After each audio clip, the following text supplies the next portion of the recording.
গাধাকে সৃষ্টি করার পর তাকে বলা হলো সকাল থেকে সন্ধ্যা পর্যন্ত তাকে ক্লান্তিহীন পরিশ্রম করতে হবে, সারা জীবন তাকে পিঠে ভারী বোঝা বইতে হবে, খেতে পাবে শুধু ঘাস, আর তার মাথায় কোনো বুদ্ধি থাকবে না। তার আয়ু হবে 50 বছর। গাধা করজোড়ে সৃষ্টিকর্তাকে বলল, আমি এত বছর বাঁচতে চাই না, আমাকে 20 বছর আয়ু দেওয়া হোক। সৃষ্টিকর্তা সেটাই মঞ্জুর করলেন। কুকুরকে যখন সৃষ্টি করা হলো তখন তাকে বলা হলো যে সে হবে মানুষের সবচেয়ে বড় বন্ধু, কিন্তু সে খাবে মানুষের উচ্ছিষ্ট, এবং তার আয়ু হবে 30 বছর।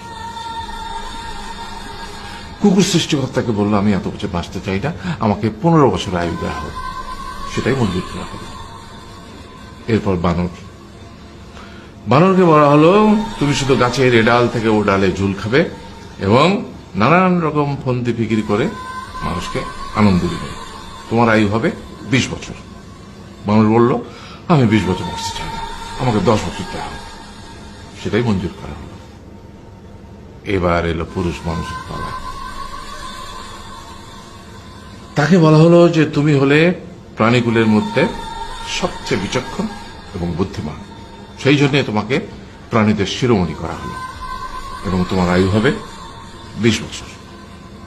তখন পুরুষ মানুষ বলল, করজোড়ে বলল সৃষ্টিকর্তাকে যে 20 বছর আয়ু অত্যন্ত কম, হে প্রভু, আমাকে ওই গাধার সে যে 30 বছর আয়ু চায়নি সেটা আমাকে দেয়া হোক, ওই যে কুকুর 15 বছর ফিরিয়ে দিয়েছিল সেটাও আমাকে দেয়া হোক, আর যে বানর 10 বছর নেয়নি সেটাও আমাকে দেয়া হোক। 20 বছর অত্যন্ত কম, আমি দীর্ঘদিন বাঁচতে চাই। সৃষ্টিকর্তা সেটাও মঞ্জুর করলেন। তারপর কি হলো? সেই থেকে ছেলেরা পুরুষ মানুষ হিসেবে বাঁচে 20 বছর, তারপরের 30 বছর সংসারের বোঝা পিঠে করে বয়ে বেড়ায়, সেটা কার মতো? গাধার মতো। তারপরের 15 বছর সে তার ছেলে মেয়েরা যা দেয় সেই রকম ঠিক কুকুরের মতো উচ্ছিষ্ট খেয়ে বাঁচে। আর তারপরে বৃদ্ধ বয়সে ঠিক বানরের মতো, যেমন গাছের এডাল থেকে ওডাল ঝুল খায় বানর, তেমনি এই ছেলের বাড়ি থেকে ওই ছেলের বাড়ি, আর নানান রকম ফন্দি ফিকির করে তার নাতি নাতনিদের আনন্দ দেওয়ার চেষ্টা করে।